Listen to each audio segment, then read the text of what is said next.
We learned that Rutherford should have had some promotions and said no so that he could stalk his girlfriend. Not technically his girlfriend, but yes. Makes it even worse.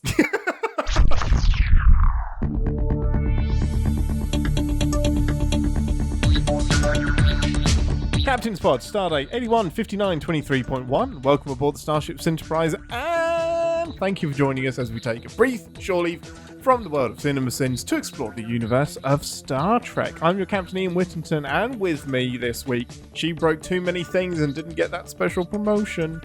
It's Ambassador Deneé. No, promoting me is dangerous. Oh, hell yeah, you can't get those. You can barely handle the responsibilities you have now. I remember once sitting with a boss and they wanted to give me a promotion. And so I asked some clarifying questions because it was a management position. Am I getting paid? Well, the answer to that was no. There was no pay Then increase. it's not a promotion. But even like more interesting as I began to ask questions, also no authority. Just the title to make me feel good. Wow, just to shut you up. That's amazing. So I said, no, I'm not interested in having... Good. "Quote unquote" more responsibility in a quote unquote management position that has no authority to do the things that need to be done and no pay increase. And they were so surprised that I said no. Shock. Absolute shock. I mean, I'm lucky that you're doing all of the things that I ask you to do with the pay that you're owed. For what? All of the things you don't know that you do. You're supposed to be paying me for something? So this week we're going to be talking about season 4, episode 2. I have no bones, yet I must flee. But before that, let's do some emails. Emails.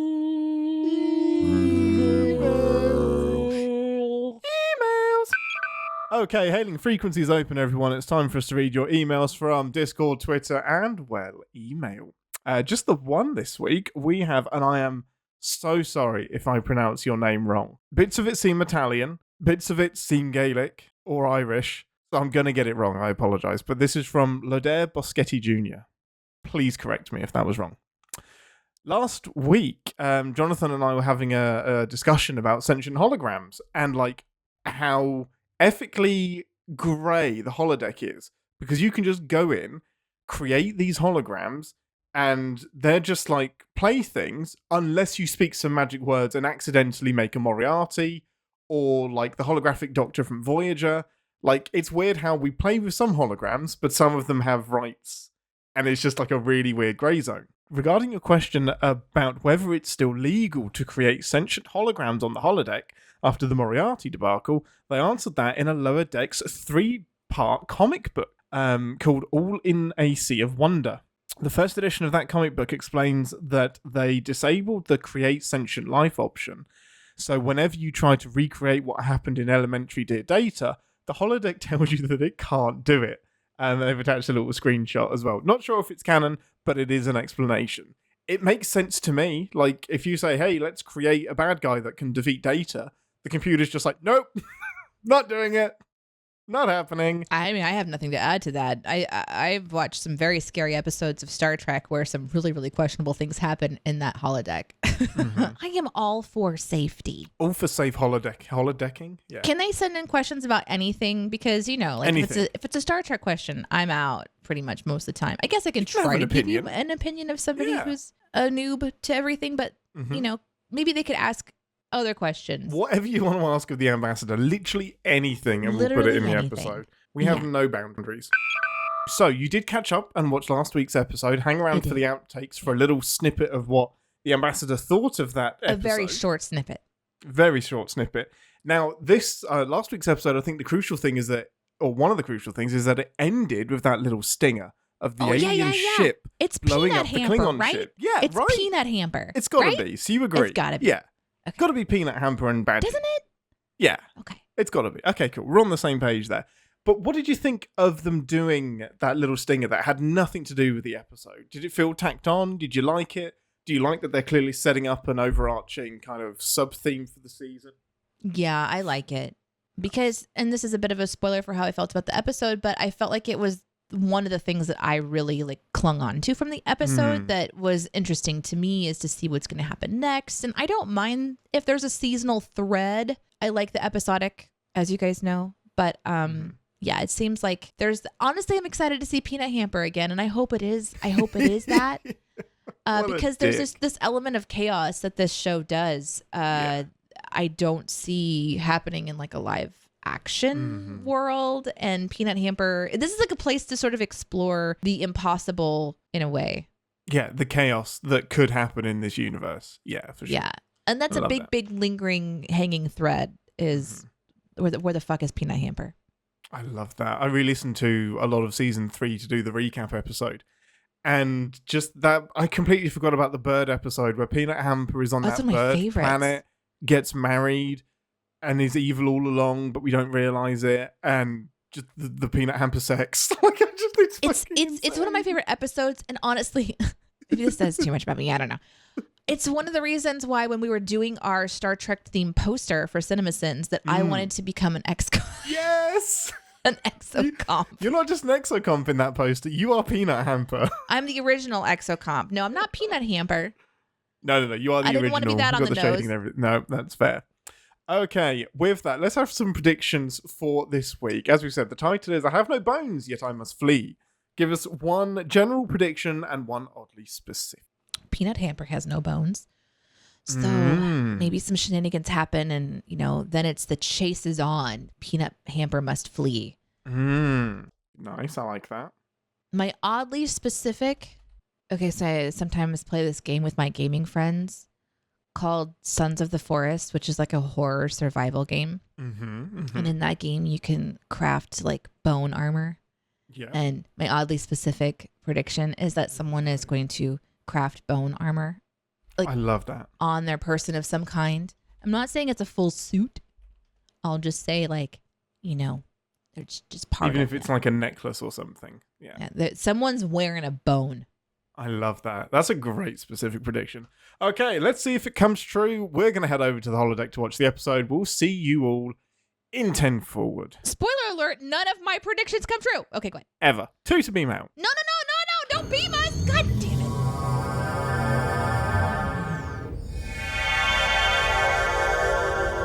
Welcome to 10 Forward, the part of the show where we grab a drink from the replicator and share our immediate thoughts and feelings on the episode we just watched together.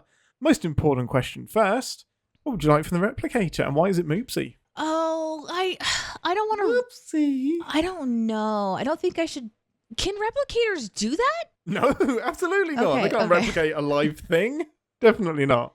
Well, okay, before I can answer this one appropriately, at the very beginning of this episode, there was something about a Riemann? Yes, a Riemann. And they said Riemann juice? Is that like a juice I could drink, or is that like a people? No, that's like blood. So Riemanns are a species, and so the Romulans live on Romulus, and the Riemanns live on, I think it's a moon called Remus, and they're kind of like almost like a slave race to the Romulans. So yeah, they were torturing a Riemann and got blood everywhere. That's the thing. Okay. Moopsy. Well, then I would like to have I didn't have a backup to Riemann juice. Some bone I'm juice. sorry, I didn't. But I was going to say bone juice, so you can have Riemann juice and I'll have bone juice. We're questionable people today. The mechanics of Moopsy turning bones immediately into something drinkable. That's a big mechanic that I want to know. We'll save it for the sins. Until then, give us a synopsis. Oh shit! God damn. God damn it. I really do forget every week, and I don't know. I am way too in my moment. I have so much going on, and I'm like, I'm just gonna do the next thing in front of me. I'm just gonna do the next thing in front of me. Okay. In today's episode, we learn about self-sabotaging and how some people are hardwired for preventing their own success due to fears of change. We all should make an appointment with our counselor after this episode to explore our own journey of self-sabotage, as that is the focus of this episode. Also, Peanut Hamper. No. Okay. Not also Peanut Hamper. You wanted it to be Peanut Hamper. Yeah. All right. Okay. So for a broader stroke, in this episode, the shenanigans that ensue are because Mariner wants to prove that she's more intelligent than those around her by preemptively making shit happen so that she gets to be demoted on her own terms, which is a textbook Mariner thing to do, but shows very little personal growth in her character. And I was slightly disappointed about that, but that's okay because they go to a menagerie, a zoo, to see all kinds of creatures that we really don't explore all but one, the Moopsy. And the question becomes, which is more dangerous, the Moopsy or the people? And the answer is the people. Also, we learned that Rutherford should have had some promotions and said no so that he could stalk his girlfriend. Not technically his girlfriend, but yes. Makes it even worse. Good point. I think that's it. Yeah. Oh, Boimler searches for a new bedroom. Boimler forgets fucking how to do anything in this Just episode. how to life. Yeah. Boimler is the Lots of backward steps. Nothing goes right for Boimler. No, lots of backward steps. Okay, so overall thoughts and feelings. Did you enjoy it? Did you have a good time? What were your thoughts this week? Yeah. This was a nice change in pace for me from last week's episode, which was, a lot of references, and this one was more like a textbook adventure that I could pretty much easily follow. And it reminded me about all the different characters and their quirks, and nobody was turning into other people at a point where I forgot who the people were.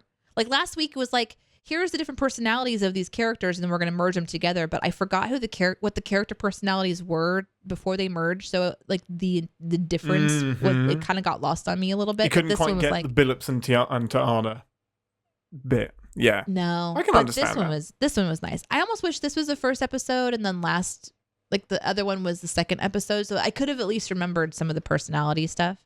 Mm-hmm. That's actually a really good point, because we've had a 9-month break between seasons. Ta'ana and Billups, especially Billups, aren't big players. Billups has had an episode dedicated to him, but we haven't seen it together, I don't think. So yeah, it would make sense to have that kind of in the middle of the season or something. Flipped around or something. They really wanted to open strong with Voyager, so I get it. I get why you want to open with Voyager. Yeah. Yeah, I really liked this episode. It was a middle-of-the-run, adventure-of-the-week TNG episode where shenanigans happen. They have a little mystery. They go on an adventure. There's a couple of B plots that don't really matter. It just felt like a very average TNG episode, which is the comfort place for me. I agree there's some frustrations about Boimler and Mariner not progressing. Like last season, we had a lot of Mariner mummy issues, which we thought we dealt with. Now we're back to Mariner authority issues. It's like this one episode or one season memory thing is kicking in a lot, but it did have a more satisfying resolution where this is the first time we've actually seen, I think, Mariner really fully asked the question, wait, why did I do that? Like, I did self-sabotage, and why is that happening? So I'm hopeful that that's going to mean some actual progression, because there's only so many times you can redo that I hate authority storyline. Like, it can be a part of her character, but making it the crux of the episode is going to get a bit tiring. But yeah, overall, I had a great time. What I remember about, Mariner's character is that she was able to rise up the ranks, but then just did not enjoy that. Something about that wasn't great. So then she's kind of just been demoted down, and she preferred being on the ensign level because you can just get away with a lot more stuff. And you don't have to have the responsibility. So yeah, I'm really curious what sort of character growth. You're right. They hit like the mom character growth, and now they're hitting the handsome character growth a little bit too with new teeth. Man, I hope that every episode they stay that way. They're just slightly too big for his head. And then you see all the lines. I actually went back to see, because I'm like, okay, what did it look like before? And it was just like a solid line of white. That's why it looks so strange. There was no detail of tooth to tooth, but now they have the lines sort of, So I do too. I hope that they keep that consistent. That would be really clever. That's amazing. I love that. Well, we open up the episode with, instead of a stinger, we have a continuation of the ending of last week's episode. Where we have a Romulan scout ship. I haven't seen this design of Romulan ship before. I thought it was really cool. I can't specifically tell you why I think it's cool. I just really like new ships appearing. And this Romulan ship gets blown up by the ship that destroyed the Klingons at the end of last episode. I hope that they blow up a ship that's not like a bad guy. Yeah, I think that will happen eventually. I think there's going to be like a non-discrimination thing where it may be like a Ferengi ship next week and then a Vulcan ship and then eventually a human ship, and that's when we start to care. Yeah, probably, which says a lot about Starfleet. Right. Didn't care until it was a Starfleet ship you blew up. Oh, we're gonna go save the humans from the menagerie, but fuck all the rest of these creatures. But zoos. So I said last week to Jonathan, I really hope that all of the clips that they have on these episodes stitched together to make a story that makes sense on its own as well, and then not just attachments. But yeah, didn't really get much more information, did we, about what's going on? We still don't have any information, but I like that it was a quick nod to what happened and then it's over. They didn't even follow the same format of putting it at the end of the episode. It was like, we're going to answer last week's curiosity by giving you basically no new information, but a new sort of glimpse into life on another ship and what they're doing, which I think is clever. We can kind of peek into this Romulan ship and then hear the humor and how they're all interacting with each other. It's all about treason and treachery. Yeah. Romulans are sneaky bastards is the moral of the story. Well, I'm going to betray you before you get a chance to betray him. It's really fun. Yeah. I like how that opened up. And then I think we start off with what? We start off with Shax and Ransom. I'm just laughing at the outfits. Oh, I love the outfits. I love the outfits, and I love that Mariner kind of wore her outfit. She was clearly going to work out. Yeah. And yeah, Handsome is wearing this really tight leotard that reminds me of workout videos from like the 80s. It was fantastic. And he has on the bottom of his shoes the little symbol of Starfleet, which I love. It's not accidental. The leotards are very 80s because they come from TNG. So this is like kind of an infamous scene where Beverly and Deanna are dressed in exactly the same outfit in the same space, doing the same like exercises, and they're talking about relationships. And it's the ultimate like Bechdel test fail because you've got the two female characters and what they're talking about is a new relationship and how they're feeling about the new relationship and what they should do and how they should explore it. And it was super awkward because rumor has it that Gates McFadden and Marina Sirtis weren't on the best of terms and they did not enjoy performing that scene together. There's lots of stretching and touching and it's a very unusual scene. So it's perfect fodder for Lower Decks to send up and have a pop at. Yeah. Did you ever have like a PE class like this? Like a physical education where you had to like pair up with someone and match feet and then like pull them into a stretch? Yeah, I'm sure. And I'm sure I hated it. I've blocked that memory out of my brain because I don't like people touching me. I was paired in because here in Missouri, or at least, my neck of the woods in Springfield, Missouri, part of my physical education class was square dancing and line dancing. Of course. Why wasn't it? So then I had to hold the hand of my biggest crush. And I was like, Does this mean we're married? I think I was in the 4th grade and I'm holding his hand and I'm like, please don't sweat. Please don't sweat. Like I'm in my head. And then I'm also like just slowly moving my thumb along his hand, trying to send him like a message, like maybe he'll like want to sit next to me at lunch if I do this. And I remember so clearly thinking that and thinking that it was the most brave thing I could do was to move my thumb because we were square dancing. Just a little attention. Right, anyway, away from high school and straight back into the episode. What did we have next? We've got all of the kids moving out of the lower decks bunks. I love the view that they get from like the back of the Cerritos into themselves. Was it kind of sad that they're leaving that area? Do you think they'll go back to it? I don't think so. I think the show is trying to transition the characters into like their arc. And I wonder if we're going to have an introduction of new characters. Like maybe this new guy in engineering or something. Like maybe there's going to be some people that we get to, be introduced to. I think that rivalry is going to continue. Yeah. Oh, for sure. I mean, not for sure. This show does surprising things all the time. But yeah, it was really interesting and sort of nostalgic. It's sort of a growing up moment where they're looking around and collecting their things and then having to shift together and apart at the same time. And it's a reminder that seasons of life change, you know, when you graduate from schools and your friend group changes, or you leave high school and you're getting a job and now you're having to learn to be social with the people that you work with. And, you know, your social environment continues to shift. And I like that the show is exploring that because we're still seeing them, but they're not necessarily all together on an adventure every time, which makes sense since they work in different areas of a ship. So it makes a lot of sense. Yeah. It was sad when the lights turned off. And I don't know that they're going to come back. I hope not, because that tells me that it's going to be a character digression rather than progression.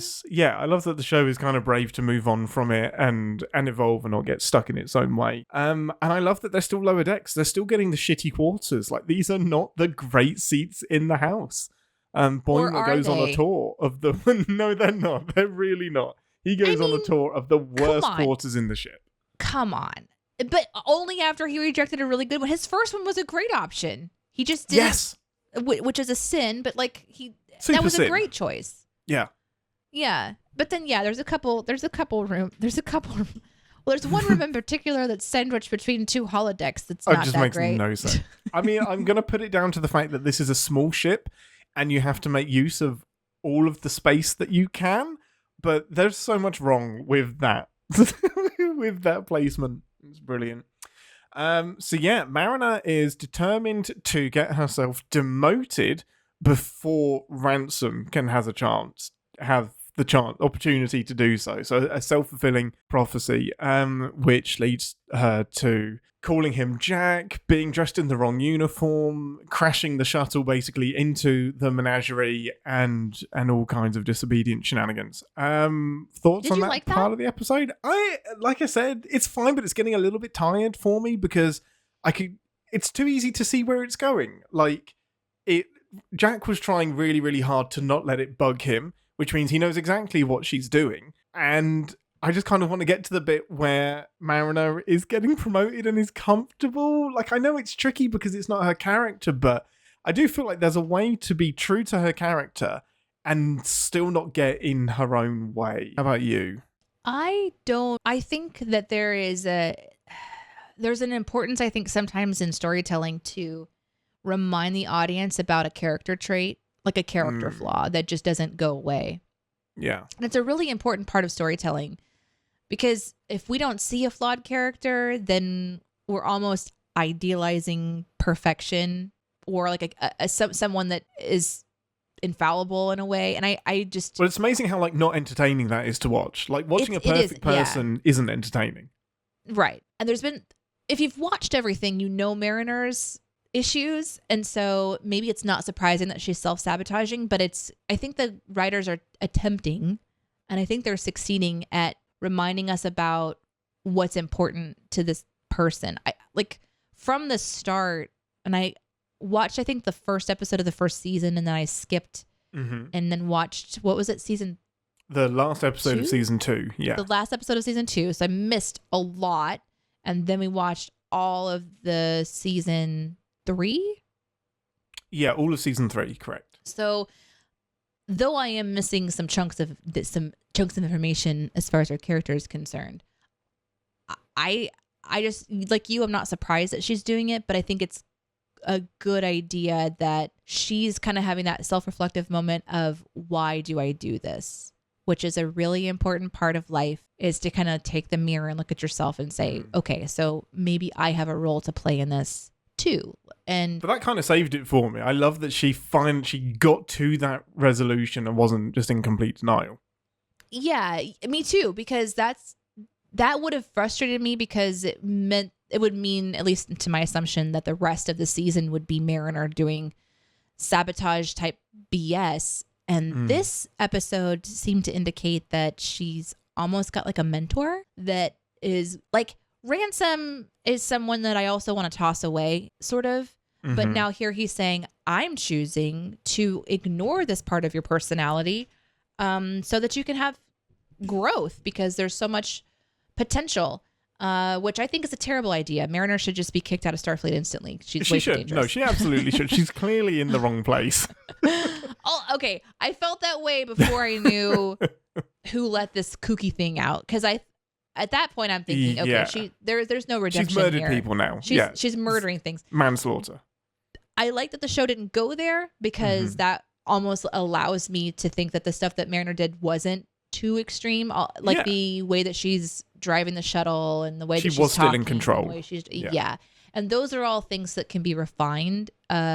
Letting a creature out that kills people. Hard to redeem that. Hard to redeem that. Yeah. So a clever writing on this show as well. There's just a lot to think about in this growth. And I think that they went about it a really, really great way.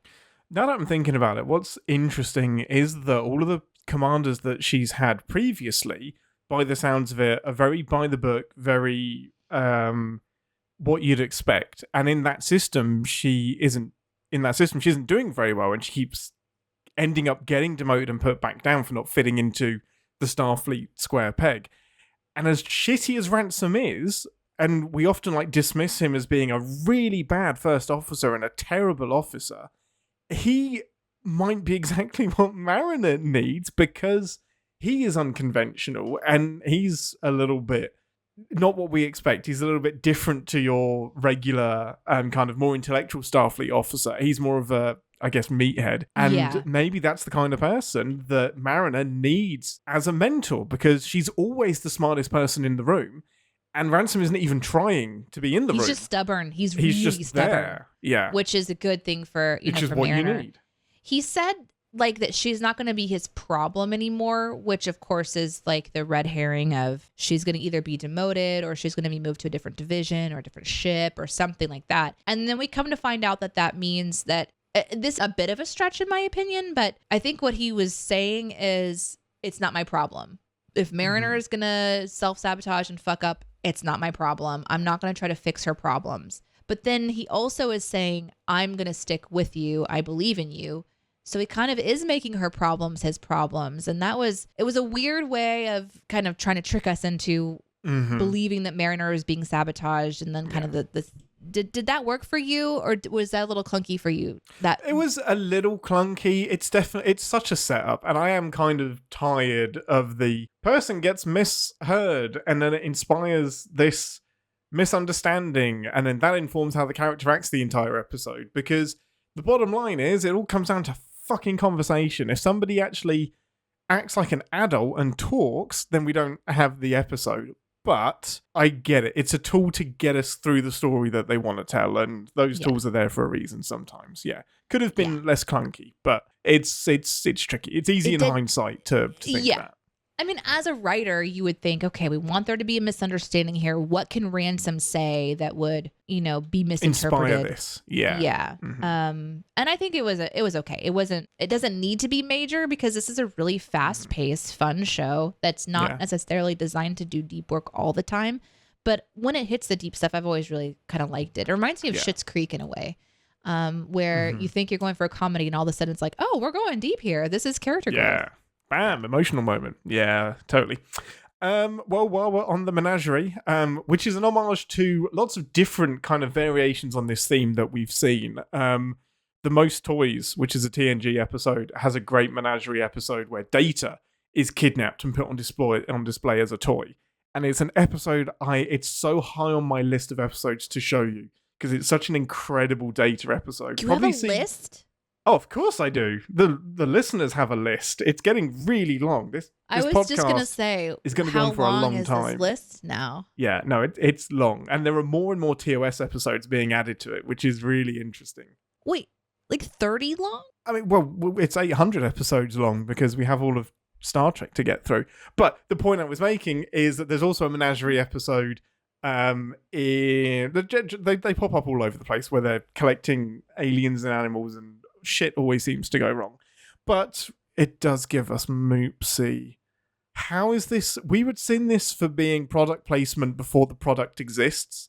This is designed exactly to make people want a Moopsy, and I love it. Oh yeah, it's fucking adorable. Moopsy. It's so friggin' cute. Moopsy. Nom nom nom nom nom nom nom. I've been trying to think about how a company would craft a Moopsy plushie that cleverly opens up with just massive teeth. Yeah, it needs exactly. to chomp down and be pillowy, like you can rest on it. Yeah. But then also open up and sort of a secret pocket. You could store things inside of it, like a little secret chest. Yeah. But when it opens, it's the mouth and it's this gaping maw. Oh, that's not difficult to engineer. I mean, you've got those, like, have you seen the teddy bears that you squeeze them and suddenly their faces go from like really cute to angry? I can't remember what they're called. Somebody in the chat will know, but they're adorable, like little teddy bears. Then you squeeze them and their eyebrows come down and their teeth come out and they get really, really angry. That kind of engineering would work, but I friggin' love it. Love Moopsy. There's something really familiar about it. Someone said squishmallows in the chat, and my daughter is into the squishmallow kind of things, and they're really soft. And that's exactly what I imagined it. Perfect, yeah. The little head looks a little oxalotl-y with like a tiny, like really a little bit, does. and then it has this little smile, and I don't know. It was a very cute little thing, Happy and to you eat your know when you bones. see it, there's more than meets the eye, and sure enough, this thing is a straight up murder hobo. Yeah. I need more Moopsy. I think the whole world does. How could you not? Amazing. What else have we got? So we've got Rutherford on course for a promotion. And I really love the way that this actually came out because it's such a Geordie thing. Like, Rutherford is so Geordie because there's this really nerdy episode where Geordie has this like ongoing competition with the chief engineer of another starship, and they're talking about increasing like warp efficiency by 0.04%. And like, you fucking nerd, but he takes it so seriously, and Data then accidentally gets competitive as well. And it's exactly what Rutherford is doing here, just like trying to get hyper competitive over that 0.1%. And that's what engineering is all about, is about finding that extra little notch of efficiency that you'd never notice, but is really, really important. I love that.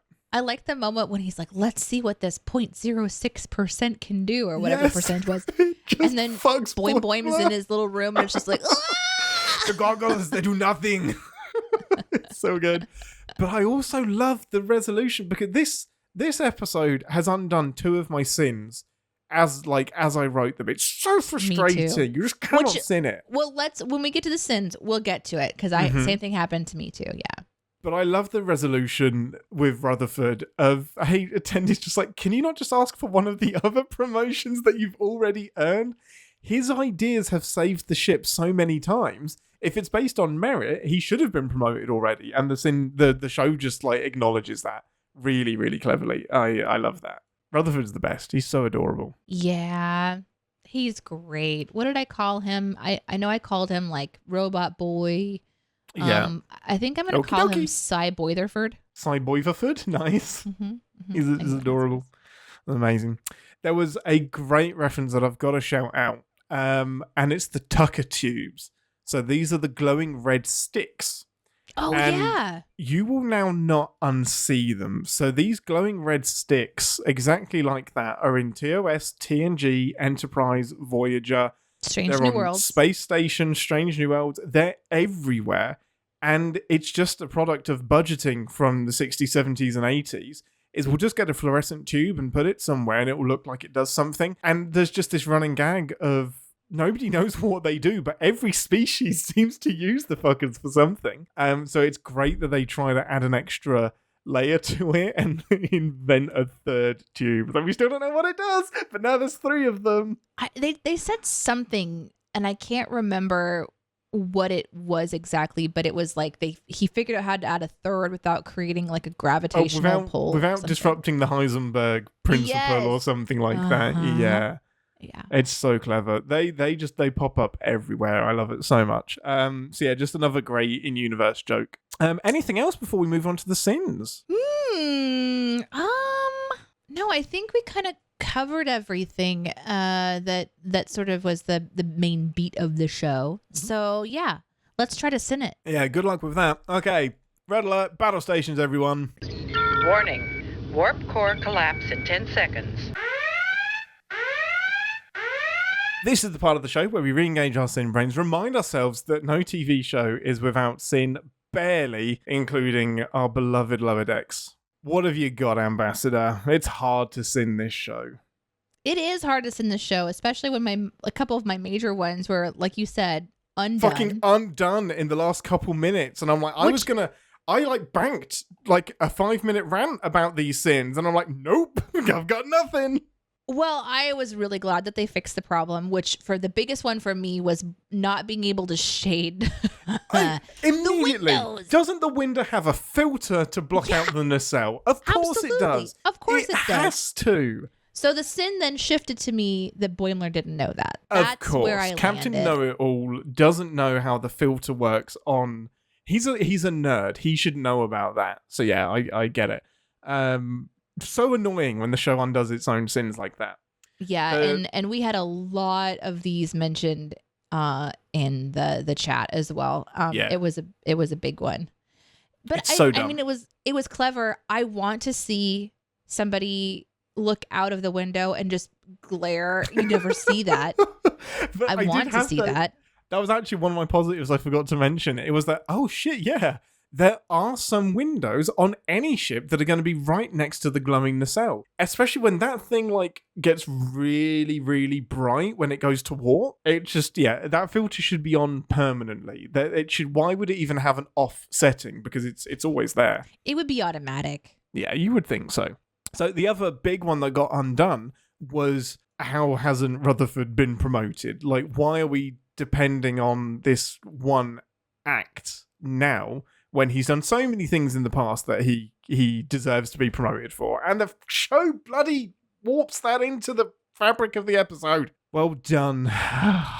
I wrote a TV Sins sin the other day, which was, this guy's job is about as redundant as writing a Rick and Morty TV Sins video. And it's true for Lower Decks. Like, it's such a redundant thing. But it is fun. I do have a couple of others. The Rutherford rejecting advancement to stay with his friends is something that I know happens in real life, because I'm watching Big Brother, which is there's an episode that came out, like the most recent episode as of the recording of this podcast, and there's a person that is playing who, if they would basically have sacrificed their place in the game to keep someone else in the game if they had to. Wait, why would you do that? That doesn't for make any... $750,000. And I think sometimes there are some people who will hold themselves back and not advance because why are you in the game? There's something more important to them. So like for Rutherford to be close to his friends is what's more important. And that was an interesting thing to be reminded of about his character. But yeah, that was it. That was a big one. Yeah. No, I get it. I have silly sins, like at the very beginning when was it the Romulans? Is that right? Mm-hmm. Yeah. When the Romulans are like cleaning up the murder that had happened, I refuse to believe that the Romulans would have something that would need to be that scrubbed down. It looked like it was a material that would absorb body fluid rather than just be sprayed down. And I'm just saying that they would have a metal slab. They would have killed him. They would have sprayed it down. They wouldn't need to be like taking things and like just wiping them over and over again. I mean, necessity is the mother of invention. So if you do that much torturing, logically, you would have a system where it either self-cleans or it's very efficient in the way that it cleans. Yeah, I like that. This is another one that was bombarded at us in the live chat for the show, which was, I cannot believe that the holodeck doesn't have soundproofing. It's such a, like, okay, it makes a great joke for Boimler, but that's just not true. It cannot be true that the holodeck doesn't have soundproofing. I mean, you know, the number one use for that place is sex. It is. Like, entertainment advances because of porn. And that is absolutely what the holodeck is going to be used for, first and foremost. I had the same thought. However, also, the chat did mention, Steven said, we know the ships are not soundproof from SNW when people were getting upset about Spock playing his instrument. True. I'm just, which I love that. The holodeck is different to quarters, though, is what I will counter. The holodeck potentially you're right. has hundreds of simulated voices and noises. You can be at an orchestra. How can you actually enjoy that as a member of society without knowing that it isn't blasting to the rooms adjacent? Like, I want to go in there and make as much noise as possible. So yeah, big sin for me. Big sin. Yeah. I mean, I'm thinking that just like there's the filters for the windows, there's got to be a way to like do sound stuff. We can Like, there has to transport be. people. We can travel faster than light. We actually know how to travel through time. You can do a bit of soundproofing. I agree. Oh boy, your turn. Mine is that there was again, I'm going silly because the show is silly. So I put on the cheat day reference. So Ransom, Handsome, and Shax Shax are working out, and someone says they're gonna do a cheat day for like ice cream or something. Yeah. And I'm just thinking, this is the future where you can infuse anything with flavor. You don't have to have a cheat day. You can just have the flavor that you like, probably without having to worry about it. Yeah. If it's replicated, I'm willing to bet it's deliberately replicated so that it is healthier. I'm just saying. That's amazing. I just think that I guess you can still choose to have a cheat day. So. You just got to store up all of that chocolate. It took Mariner so long to close the door after Moopsy went in. Now, I think in our lives, we've all experienced trying to catch something, whether it's a hamster that's trying to escape, whether it's a cat that you're trying to get into its fucking container so that you can get it to a vet, a fly that you're trying to catch under, or a spider you're trying to get like the mug and paper technique. You always have somebody ready to slam that door as if it's the most important thing in the world. Moopsy just walks in, and then a casual 15 seconds later, Mariner's like, oop, guess I'll shut the door. And my life isn't even on the line, and I'm more like conscious about shutting the door. Like, that's the most important part of the job. Yeah, I had a thought too, like when Moopsy opens up the next panel and then goes into the enclosure, I was thinking, well, Moopsy is in the enclosure. Just close Moopsy in that enclosure. But then I thought maybe the various, fake walls of magical Star Trekness are designed for specific DNA or something like that. All of it, yeah. So maybe Moopsy couldn't be contained in the enclosure where we first see Moopsy murder. Moopsy wrote themselves out of that enclosure. Yeah. Amazing. That's all I had. Like, I think if we were going minute by minute, I could find some stuff, but that's the big stuff I had. I mean, I had a question about like why couldn't the Narsh guy who's collecting people? He said that there was a bipedal incident. They were included in an accidental bipedal shipment, and I just don't understand why they can't be scanned. Yeah, like I would suspect have the technology for it. Deliberate. I don't actually think it was an accident. I think he wanted humans on display. Because this guy is like pretty kind of shifty, even though he doesn't end up being the bad guy. I still think he's a bit shifty. I think he could have been trying to catch the humans and put them on display. I think the next biggest sin for me is that teeth are not bones. Oh, what about the enamel? Is that not the bone? They're not bones, right? Like, aren't they made of the same stuff? I don't think so. I mean, I don't think that they're Googling. bones. Yeah, I would Google it. This was on my list of our teeth aren't bones. Oh wait, are teeth bones? That's literally the first Google search. Yeah. Whilst your teeth and your bones may share some similarities, most notably in both being made of strong materials and sharing the same color, they are not the same. Teeth are not made from bone. They're like enamel, aren't they? Bones are in a consistent cycle of being rebuilt and remade throughout your life. Yeah. Calcium. Interesting. So I don't... Teeth are actually ectodermal organs, not bones. Nice! Biggest sin of the episode. Great... because it's hilarious. She knocks the tooth out and she's like, we'll just give it a distraction. I was like, I don't think teeth are bones. And then I was like, oh my God, is she going to actually take a bone though? Like, are we going to cut off some fingers in this episode? Because that would have been... Give me 4 fingers and we'll just break that. Because the fingers all have like... You could break them down into teeth-sized things. Just, yeah. Yeah. Great, we have organs on the outside of our bodies. You got the metatarsals. You got some tarsals. You just... Because in each little phalange has little bits and pieces. So yeah, you could probably take... Oh, and my goodness. 3 or 4 fingers and then just, Using the metatarsals would be perfect for this show. Yeah, and then they can just regenerate, just like they did with the teeth. Yeah. Yeah. Amazing. Perfect. You're perfect. You're going to be able to grow back fingers at this point. Yeah, that's it.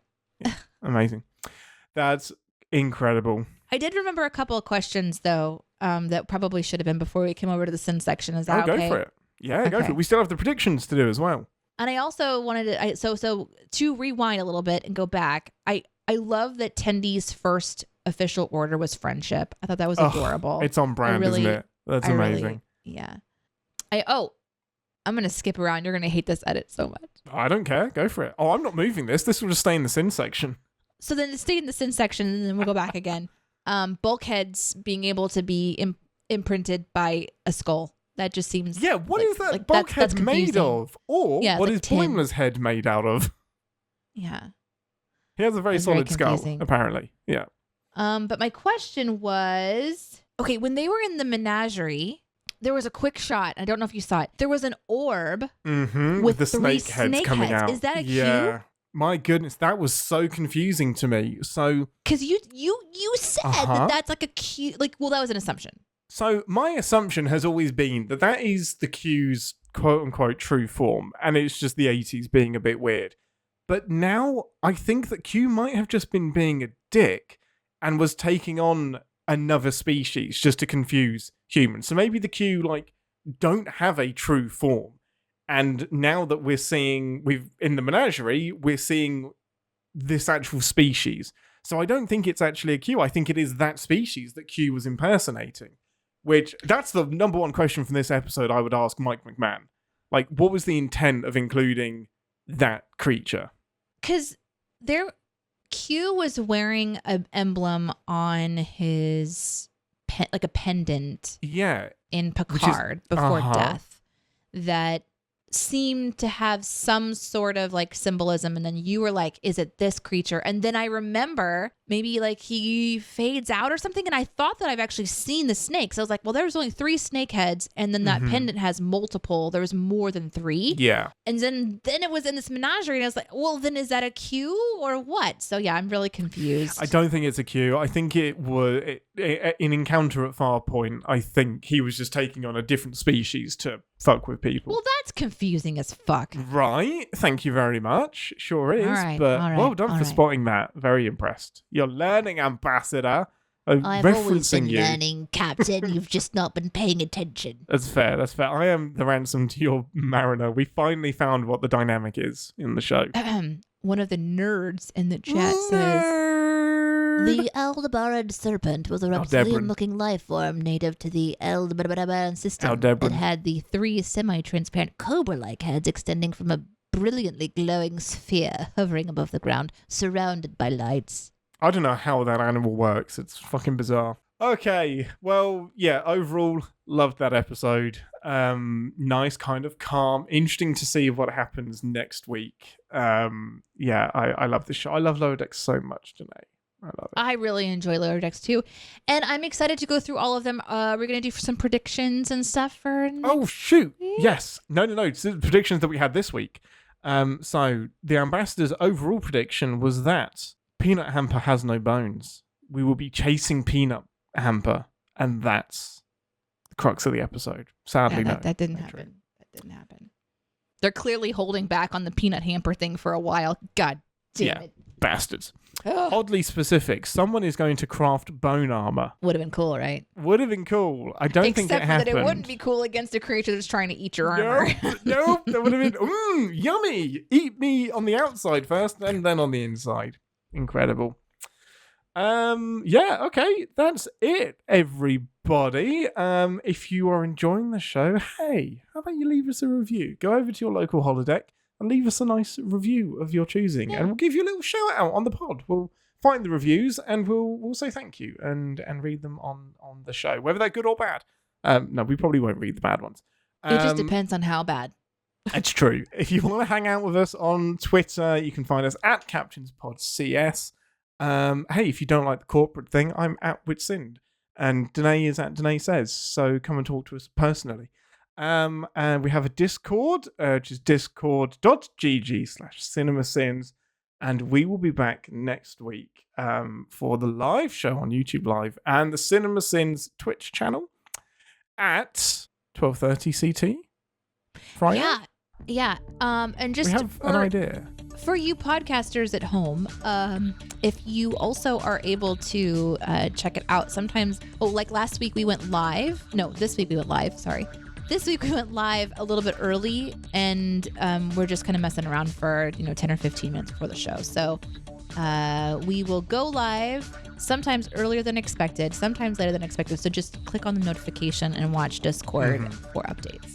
Yeah, absolutely. Well, we appreciate you. You guys are the best. We'll see you next week. Until then, I'm Captain Ian, and I have to go drink the bones of my enemies.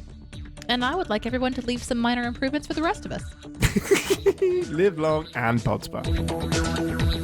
Thanks for listening. Want to connect with the show? Our hailing frequencies are always open through captainspod@cinemasins.com. Like, comment, and subscribe on your podcast player of choice, and be sure to visit cinemasins.com. Mic check. Yeah, that's working.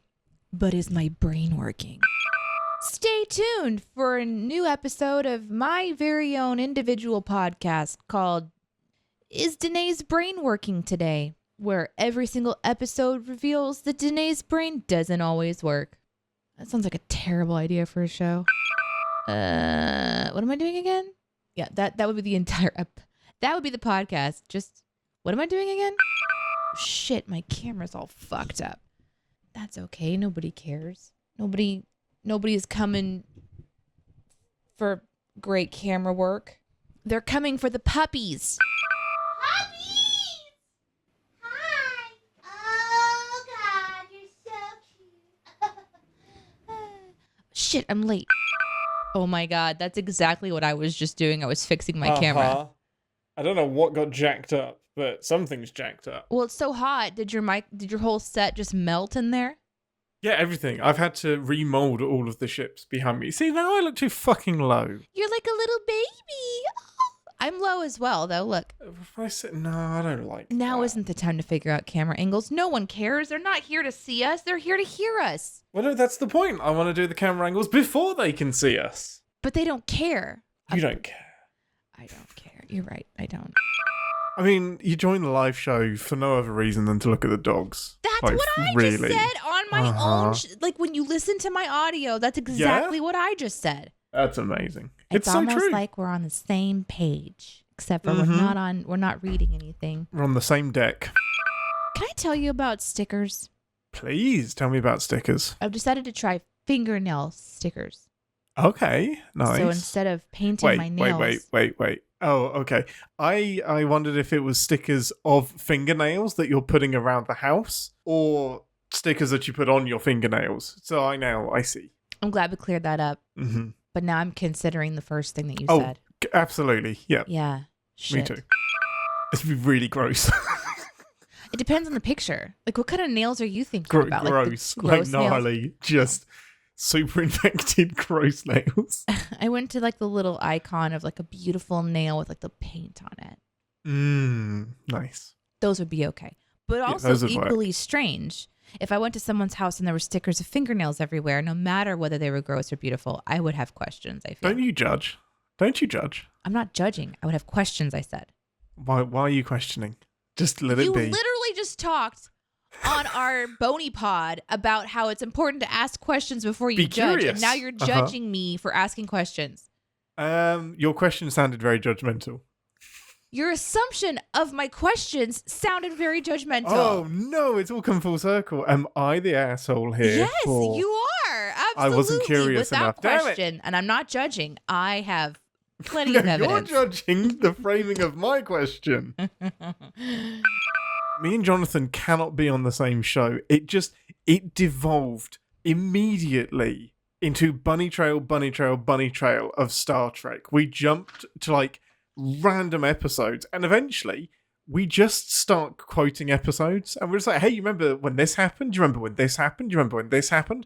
And it's like, what is this episode about? We're just talking about random Voyager episodes. But did the fans love it? I don't know. Well, if the fans loved it, then maybe I should consider leaving the show. No. Finally getting away from you. No, What? I mean, you can get away anytime you want. You know where the transporter room is. I'm not using the transporter room after watching last week's episode. Ooh, great segue. Okay, so you caught up. You watched two Vics. What did you think of it? Did you have a blast? Did you love it? It was okay. Ah, I mean, it was so reference heavy of everything I really didn't was. understand. That's I was fair. like, clearly this is probably going to hit for like a major fan of the show who understands who all of these holodeck people are, and there's all this stuff going on. So it was like it's the perfect episode to have Yeah. Jonathan on, though that we It couldn't kind have of planned was it. because he's a huge Voyager fan. Well, there's no way we could have planned that. No, not at all. And you haven't seen a lot of Voyager at all, have you?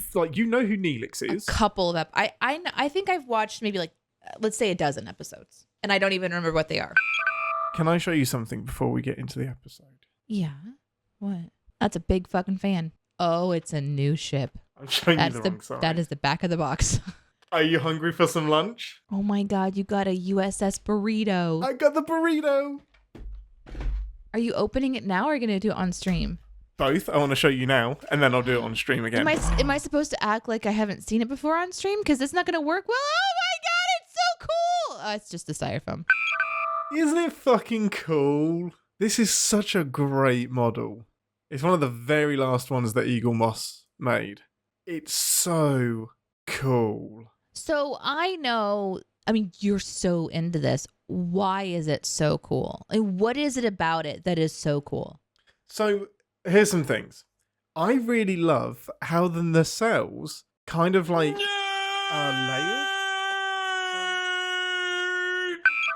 But why is it fucking cool? Like, you can say it's fucking cool, but like, why is it fucking cool? Because it's a spaceship, Deneé.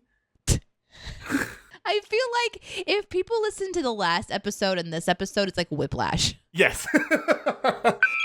Does it have the little accessory of the little guy sucking on the nacelle? Because that's what I would want. Somebody please 3D print me one of those and I will glue it onto the We ship. can make it out of polymer clay. Okay, let's do it. And we'll glue it on. No, we'll glue it onto the Derpa prize because I'm not going to make it right.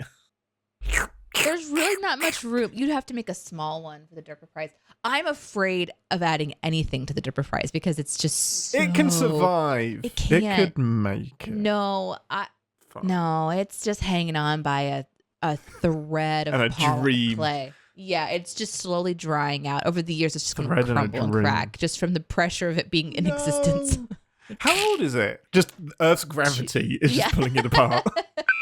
I'm reviewing a script, which I can't say what it is, but let me read this note to you. You're going to love this. I think I know what it is. You do? Yeah, from context clues because I was in this So channel. there's a sin, and it's about gravity. Which are famous for sinning absolutely correctly in the past.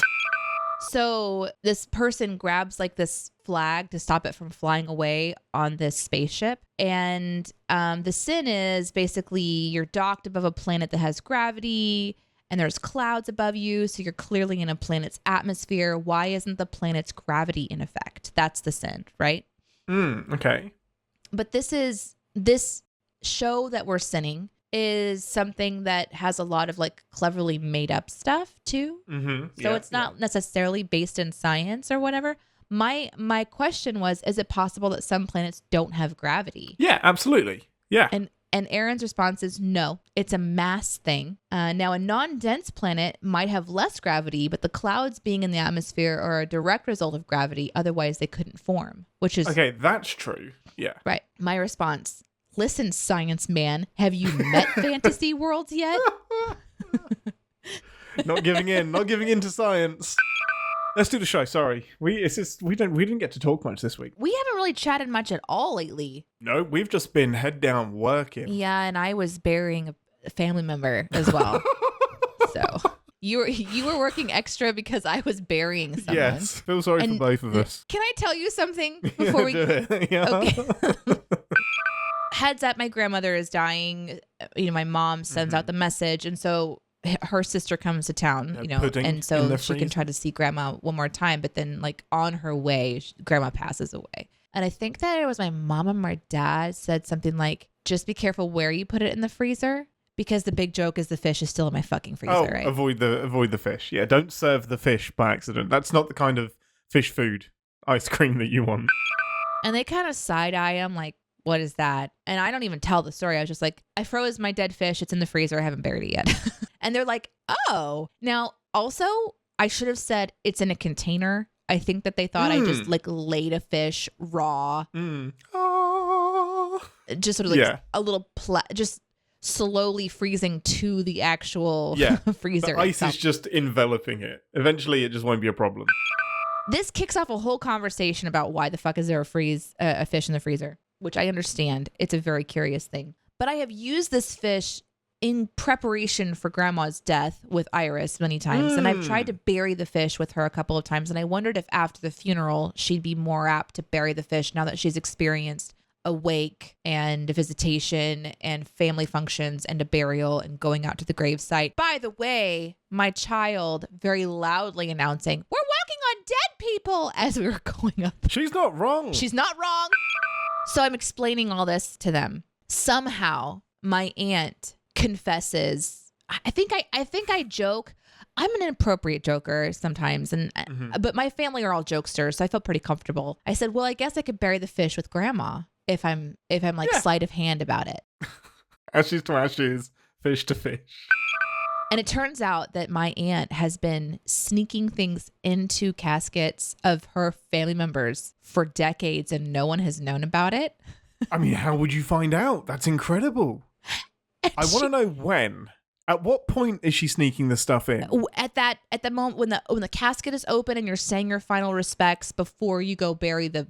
So our tradition here, and everybody's traditions for burial are different, but like we have the wake or the visitation, and it's at the visitation that she has been adding something of personal. Okay, that makes sense. But to the that's way casket. before the funeral, isn't it? Because I've never done that. Well, then the next day is the funeral. At least usually it's the next day, and then the casket is closed. So anyone who's coming to that event, it's more like that's when people read or sing or there's a service or something about the person, and then from that moment you walk out of that space to the hearse, get in your funeral progression line. Hazards blinking, ignore all traffic signs, straight to the cemetery. We're at Grandma's visitation, and she comes to me with these big wide eyes, and we're all crying, and it's very emotional. We all love our grandma very much. And she comes to me, and she's got like red cheeks and red eyes, but she's like almost like looking like There's a little a chaos feast as well. She's grinning, and her eyes are sparkly, and she grabs me, and she goes, "Oh my God." I said, what happened? And she's like, I put the thing in like I do every time. I was like, "Oh yeah, you did it." She's like, "It made the loudest clunking noise." No. She said, "Every other time I've done this, there's like a lot of padding around the edges. And so it This just went thud. thunk." I said, "Was it the fish? Did you take the fish? Why did it clunk?" Just a block of ice. So she said it was a little embarrassing. She leaned over to have a respectful, quiet moment, slipped her hand in, made a loud clunking noise. There was a line around her. People were watching and paying attention. She pops up. She's like, no. "Ow, I hit my knee on the casket." What did she put in there? I don't want to say because it's her kind of thing. Fair enough. But Fair it's enough. something that can clunk. A magic 8-ball. And then she asked me, "Did you put the fish in?" I was like, "No, of course I didn't put the fish in there." That's beautiful. That's a beautiful tradition. I wish I'd known about it and started it much. Putting fish into people's caskets? No, just anything I fancy. I want to confuse people in the future. That's my main motivation. Is, man, they had some fucked up burial rites. Right? What would you do? Star Trek models. Right? But then you'd miss them, wouldn't you? I mean, I miss the family member too. Like, I did not mean. kind of tie it all in together. I did not mean for that to be so insensitive. I'm sorry. We're 11 minutes late for the start of our podcast. Let's do the show. Let's do the show.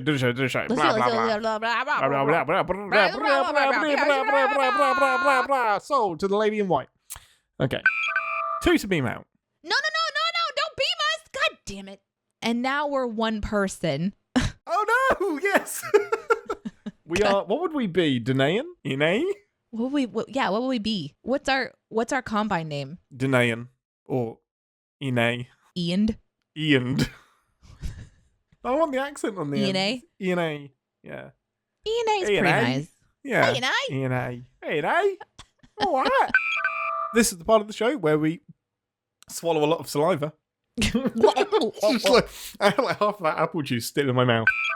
Phil MCO set who asks, do you guys plan on doing watching of TOS? So after we talked to someone recently, and I'm not going to say who because I don't know if that's come out yet, but we were talking to somebody. Yeah. I was highly encouraged to watch a specific episode of TOS, and I think we're going to do that at some point soon. Yeah, we're definitely going to do some TOS. It looks like we will have a gap until there's new content to watch. So we're going to have a lot of opportunity to do some deep dives. I do believe we're going to ease the ambassador in with the trouble with tribbles as a little teaser. And then we have a big list of episodes that you guys have been sending to us. So keep sending us your favorite TOS episodes, and the one with the most votes we'll talk about on the episode as well. Not Spock's brain. I loved this comment from Phil, and I think it came up. Yeah, there's a couple of them. The Romulan ship was supposed to how they were supposed to originally look. They were originally supposed to look tall, but the guy liked how it looked on its side. The theory is, where'd it go? Oh, the Romulan ship was how the TNG Romulan ships were supposed to look. Basically, they turned it on its side. That's really Super cool. Did not Love know it. that. Love that little tidbit. I had no idea. All the single ladies, all the single ladies, all the single ladies, all the single ladies, all the single ladies.